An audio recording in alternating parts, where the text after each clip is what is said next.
Well, well, would you look at that thing there rising from the depth? It's pretty ominous with them big lights. Not even ominous, pretty glorious. That's the word. That's the word I was after. Anyways, this is the 890 jump tour. Let's jump in. So, I'm just posting this for those who don't know how to find an 890 jump in game. You can find an 890 jump, you cannot actually man it or anything like that, but you can actually find an 890 jump in game and board it and have a look around. And you can do that by doing one of the mercenary missions that costs about 90,000 called Urgent Boarding in Process. And that one will allow you to board the ship and kill a bunch of bounty, what you would call like bad guys on the ship, and you would kill them and try to stop some data being stolen and things like that. But yeah, we're going to take this long elevator all the way up to the main floor, and we'll work our way from the top down to the bottom. And here we are. So, this is the bridge. I had to go all the way upstairs to get here, but this is the bridge room where not only do we have two co-pilot seats like a lot of the Origin ships, but we also do have a pilot seat here. We have a nice hollow table here with a bunch of little screens around it. And as we come down, we have some fire extinguishers along with some storage area here. Same with the other side. Now as we come out, we have a big open plan area with a big glass panoramic roof and some windows on each side. Now over here we have all of the areas where you would be sitting with your friends or family, things like that. Maybe smoking, drinking, doing whatever you want to do. I mean, there's even some chessboards dotted around on some ships on the on one of the ships, which is the boarding in process. There is chess tables dotted around and stuff like that, and I think that's them over there. But there is some over here on the boarding one, but I think that's not obviously the default layout for the A9 jump. But yeah, you can play chess with your friends and family with these.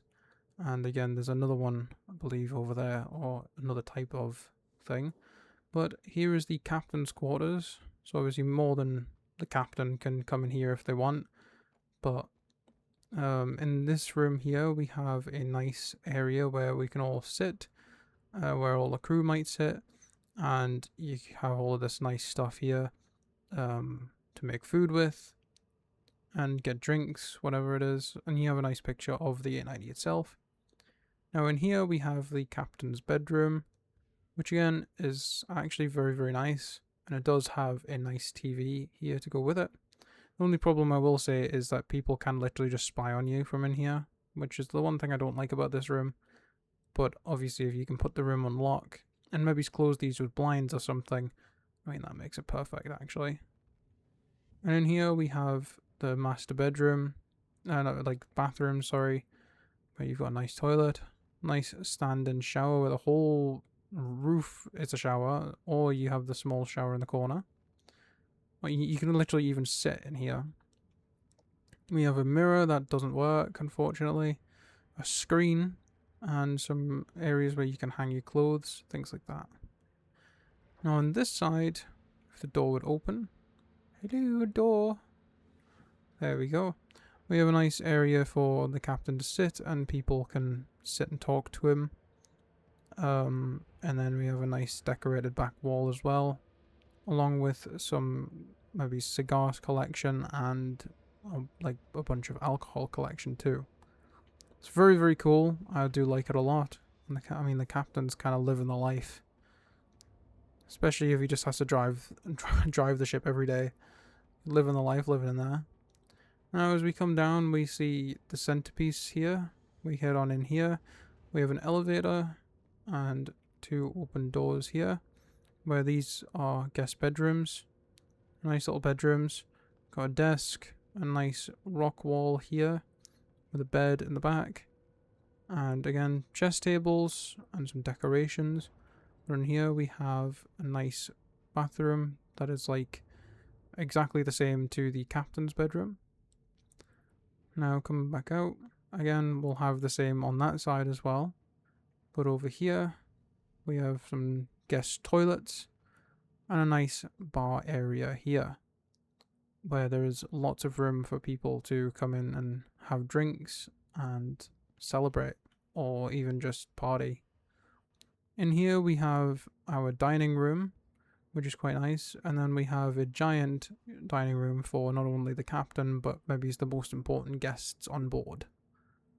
Or even just the crew, it just depends on obviously the occasion, and obviously who's on board, and what's on board, everything like that. Now in here we have what looks to be like a little bit of a back room for staff, and this is obviously a elevator down as well, but we're not going to take that just yet. Again, over this side we do have some more stools for the bar, and a nice open window to view space, or a planet if we're passing by, or if we're in atmosphere, the views of the planet. Now coming downstairs we have some more guest bedrooms in here. Through there is that elevator we just brought up, and 2 airlocks that are just airlocks. There's nothing really to it. I will just show you that this is again the guest bedrooms. They look exactly the same. But in here we have our maybe a meeting area, a nice area where you can sit and meet with friends. But then we also have a sauna and a spa. So this is the nice hot tub area with a nice waterfall effect behind it. Over here we have changing rooms and the sauna area here, along with a shower.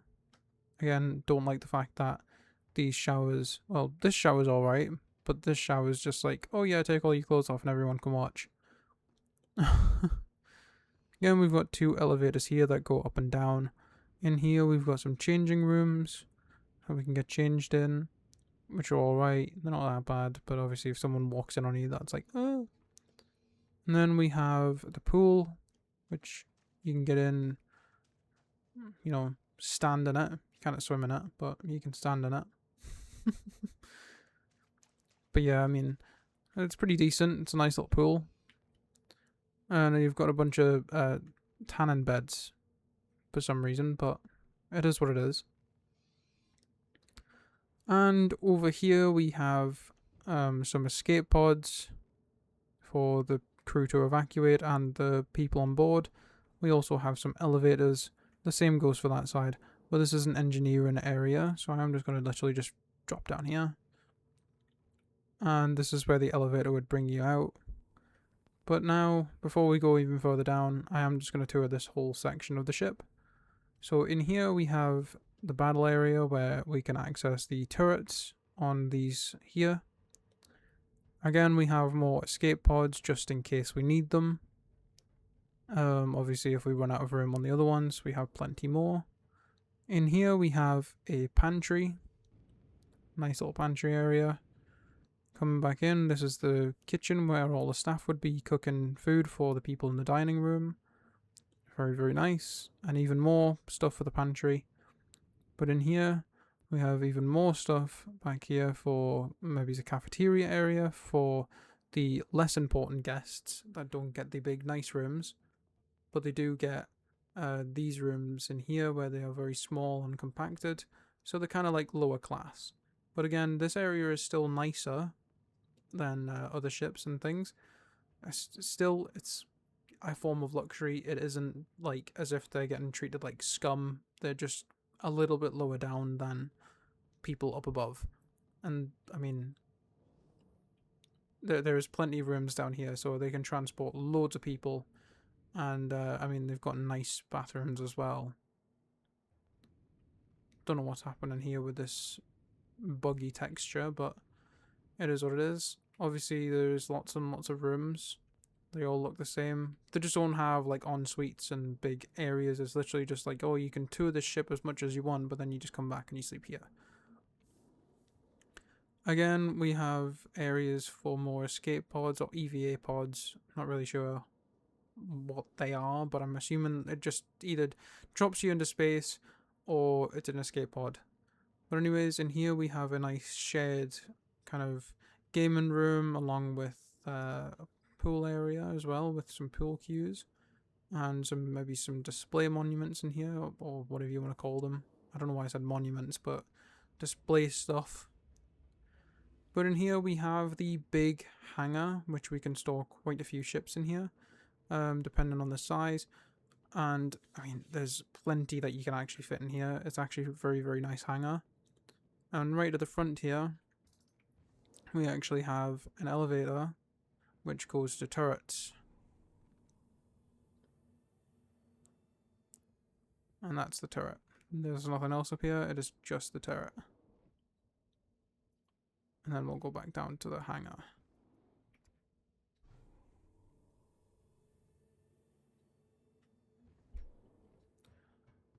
Now you can actually raise this elevator up so it doesn't just stay here. You can actually open the hangar doors and then launch this hangar up. So it will go up and you can land and then pull the hangar back down and then close it. So that is very, very cool. In this area we do have a waiting lounge. Not sure what you would be waiting for, but obviously maybe if you're waiting, yeah, this obviously makes sense if you're injured and you need to wait for treatment. But in here we have, what is that, a tier 2 medbed, which is actually pretty decent. These used to be tier 1, which is the best, but they reduced them to tier 2. So yeah, I mean, that's not that bad. It just means it kind of treats absolutely like insane severe injuries. But anyways, this is the weapon rack room. So there is lots and lots of weapons. So not only can this ship be an absolute insane luxury ship, but it can also be a whole ass armory, which is insane. There's so many places for weapons in here.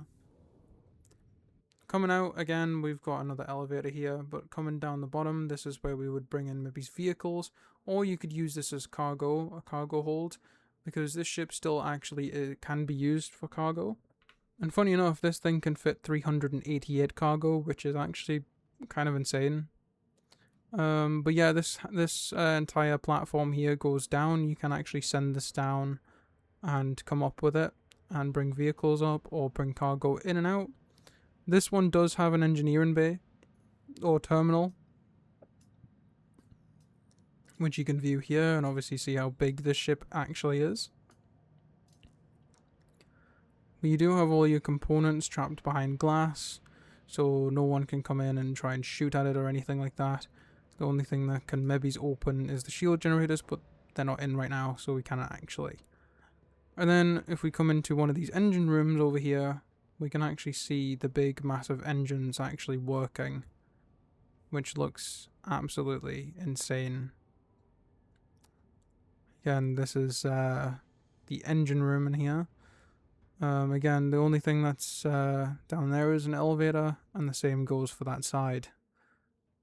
Now, that's pretty much it. I think I've covered everything in the A90 jump, so let's just go ahead and go down and we'll talk some prices. Anyways guys, if you want to buy this thing in game, if you go to Area 18, this thing will set you back 65,300,000. But if you go over to Hurston, it will set you back 62,088,000. 62,088,000, sorry. But yeah, that's some big numbers. But if you want to own this thing in the pledge store, this thing will set you back $950. That's insane. Obviously it's not as big as the Idris and it doesn't cost as much as the Idris, but still, my god. Anyways, that is going to cover it for today. I hope you guys have enjoyed today's video. Make sure you guys like and subscribe, and if you are planning on buying the game, make sure you guys use my referral code at checkout. I would much appreciate it. Anyways, that has been all. Take care, and bye for now.